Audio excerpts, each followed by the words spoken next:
बच्चों, मैं आज आपको रीढ़ की हड्डी पाठ के प्रश्न उत्तर समझा रही हूँ। प्रश्न 1, राम स्वरूप और गोपाल प्रसाद बात बात पर हमारा जमाना था कहकर अपनी समय की तुलना वर्तमान समय से करते थे। इस प्रकार की तुलना कहाँ तक तर्कसंगत है? उत्तर, राम स्वरूप और गोपाल प्रसाद पुरानी पीढ़ी का प्रतिनिधित्व करते हैं।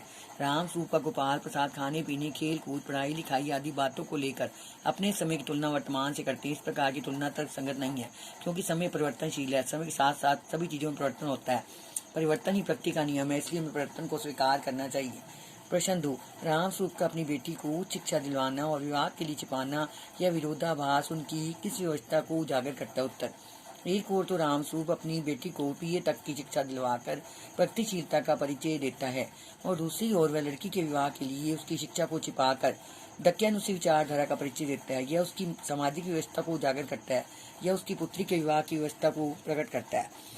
प्रश्न 3, अपनी बेटी का रिश्ता तय करने के लिए राम स्वरूप उमा से किस प्रकार के व्यवहार की अपेक्षा कर रहा है? वह उचित क्यों नहीं है? उत्तर, अपनी बेटी का रिश्ता तय करने के लिए राम स्वरूप अपनी बेटी उमा से इस प्रकार के व्यवहार की अपेक्षा कर रहे थे कि वह सीधी सादी चुप रहने वाली कम पढ़ी लिखी लड़की की तरह व्यवहार करे। उसका ऐसा सोचना उचित नहीं है। लड़की कोई भेड़ बकरी या कुर्सी मेज नहीं है, उसका भी दिल होता है। उसका उच्च शिक्षा पाना कोई अपराध नहीं है। वह पढ़ी लिखी है, इसलिए वह पढ़ी लिखी लड़की की तरह व्यवहार करेगी।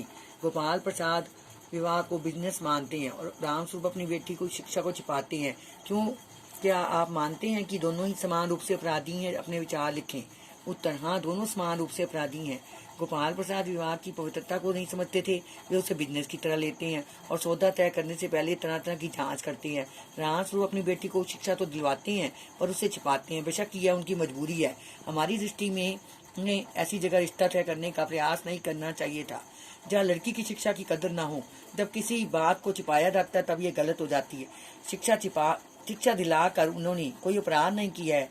राम स्वरूप व्यर्थ में अपराध भावना से ग्रस्त थे। प्रश्न 5, आपके लाडले बेटे की रीढ़ की हड्डी भी है या नहीं?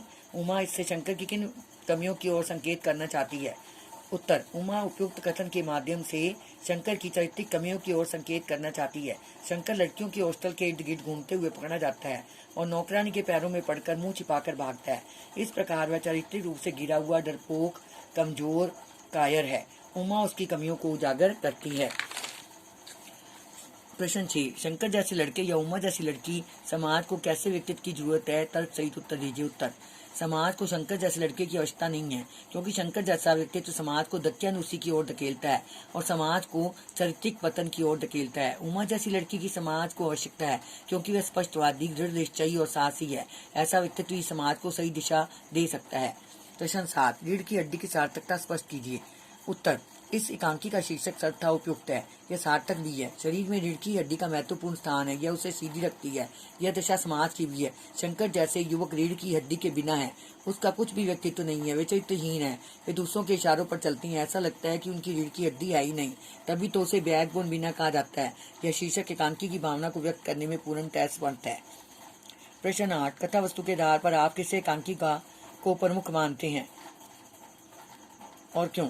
उत्तर, कहानी की शुरुआत में उमा भले ही गौण दिखाई देती है, परंतु अंत में जाकर हमें अनुभव होता है कि वही इस एकांकी की सूत्रधार है, वही इसकी नायिका है, क्योंकि अन्य पात्र उसके विवाह विचारों पर आश्रित हैं।